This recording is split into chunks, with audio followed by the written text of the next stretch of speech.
អ្នកទាំងអស់គ្នាឥឡូវខ្ញុំដឹងថាអ្នកទាំងអស់គ្នាប្រហែលជាធ្លាប់ហូបចាន់ទុំហ្នឹងណាប៉ុន្តែឥឡូវគឺ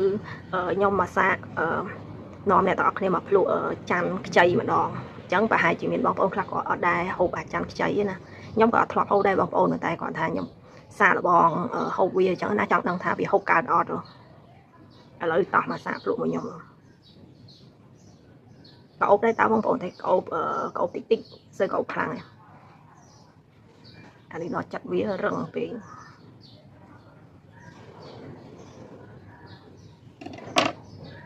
សាច់វាច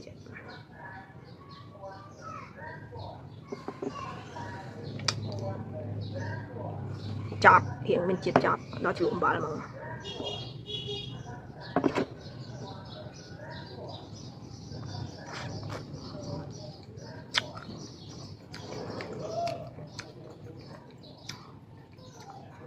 ចត់របៀបដូចចត់របៀបស្តៀងខ្វិតដែរបងប្អូននិយាយទៅស្តៀងខ្វិត